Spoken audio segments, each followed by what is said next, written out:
திருப்பாடுகளின் ஆண்டவர் இயேசு கிறிஸ்துவில் எனக்கு மிகவும் பிரியமான சகோதர சகோதரிகளே, தவக்காலம் 3ஆம் வாரம் வியாழக்கிழமை. முதல் வாசகம் எசையா இயல் 17 இறைவாக்கியங்கள் 5 முதல் 10 முடிய. சமுதாய வாழ்வின் அடிப்படை நம்பிக்கையாகும். கார் ஓட்டுபவனை நம்பியே நாம் அதில் பயணம் செய்கிறோம். உணவை உண்ணும் முன் சமைத்தவர் அதில் நஞ்சு கலந்திருப்பாரோ என்று ஐயுறுவதில்லை. நம்புதற்குரியவன் கூற்றை அப்படியே ஏற்றுக்கொள்வோம். குறையான மனிதர்களை நம்பி நம் உயிரையே அவர்களிடம் ஒப்படைக்கும் நம்மை இறைவனில் முழு நம்பிக்கை வைக்க, நிலைத்திருக்க அழைக்கிறார் எரேமியா இறைவாக்கினர். இறைவனின் நம்பிக்கை. மனிதனை மட்டும் நம்பி வாழ்பவன் சபிக்கப்பட்டவன். இவனது இதயம் இறைவிடம் இல்லை. இவன் பாலை நில பூண்டுக்கு சமம். கடல் பொங்கி நீர் நிலத்தில் பாயும் பொழுது நல்ல நிலம் உவர் நிலமாகி பாழ் நிலமாகி விடுகிறது. இதில் பயிரிட்டு பயனில்லை. மனிதனை மட்டுமே நம்பி வாழ்பவனும் பால நிலத்திற்கும் உவர் நிலத்திற்கும் சமம். 6:7. அழியும் பொருளில் நம்பிக்கை வைப்பவர் அத்துடன் அழிந்தொழிவர் என்பது வேத வாக்கு. பொட்டில் முழு நம்பிக்கை வைப்பது கடவுளை மறுப்பதற்கு சமம் என்கிறார் யோபு 31:24. இறைவனை நம்புபவன் ஆசி பெற்றவர். திருப்பாடுகளில் நம்பிக்கை கீதங்கள். ஆண்டவர் மீது நம்பிக்கை கொண்டவரே பேறு பெற்றோர். 44. ஆண்டவரே உம்மீது நம்பிக்கை வைக்கிறேன், நான் ஏமாற்றம் அடைய விடாதேயும். 25:2.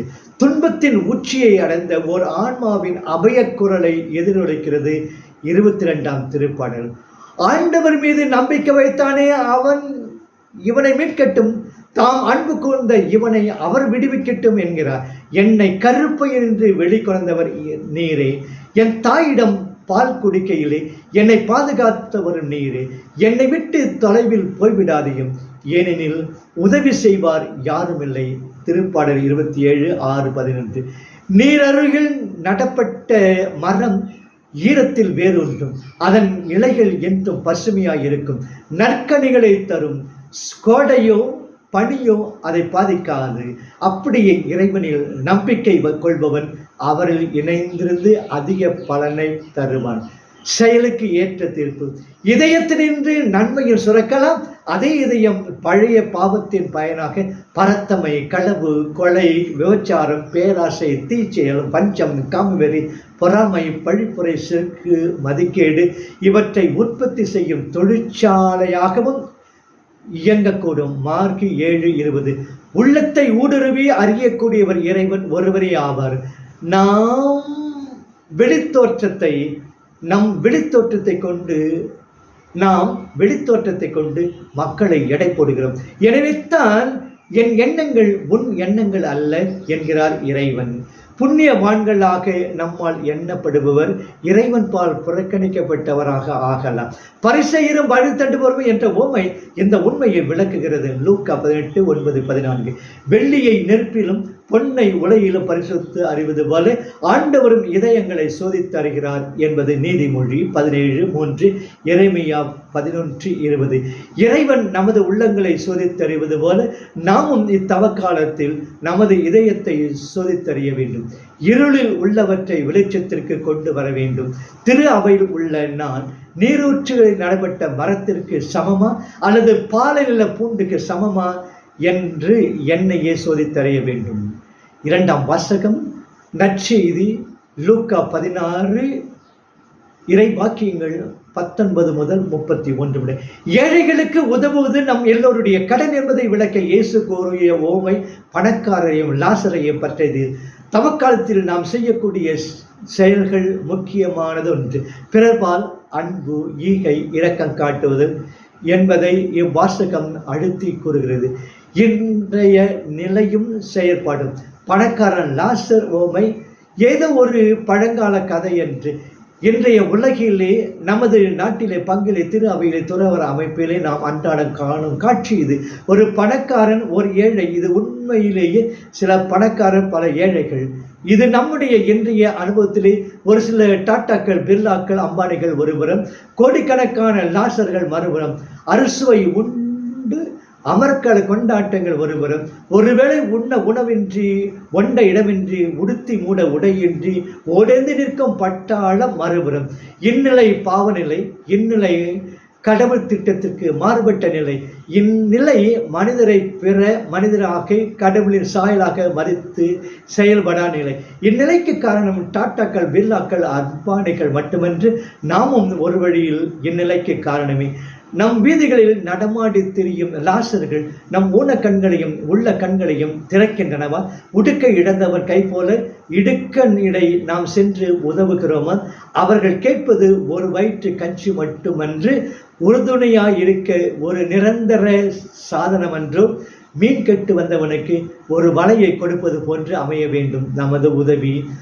உங்களுக்குள்ளே வறியவர் இல்லாதிருக்கட்டும். ஏற்றட்டம் 15:4 என்பது இன்று நமக்கு கூறப்பட்ட சொற்கள்.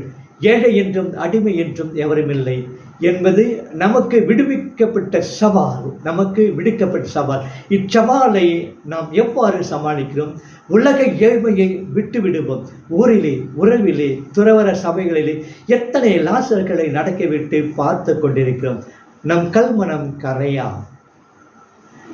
நாளைய பரிசும் நல வாழ்வும்.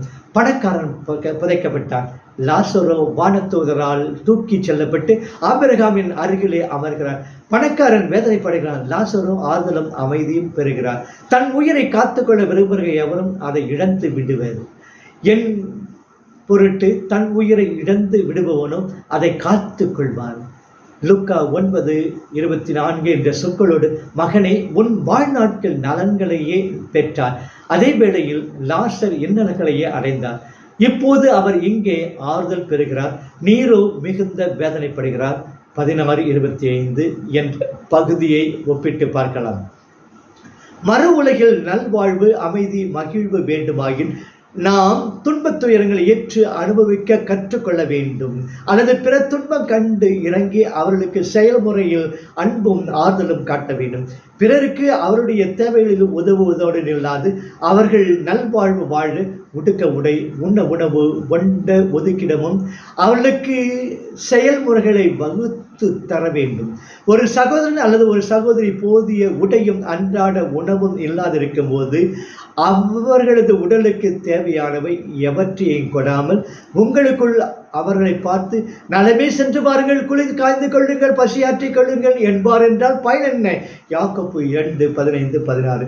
வறுமையில் வாழ்பவன் என் நண்பன், வருத்தத்தில் இருப்பவன் சகோதரன், அல்லல் படுவன் என் நண்பன், ஆபத்தில் இருப்பவன் சகோதரன், காரணம் அவனும் மனிதன். மனித நேயத்தோடு மனிதர்களிடம் பழகுவோம், உறவு கொள்வோம். ஆண்டவர் நம்மை ஆசீர்வதிப்பாராக. ஆமீன்.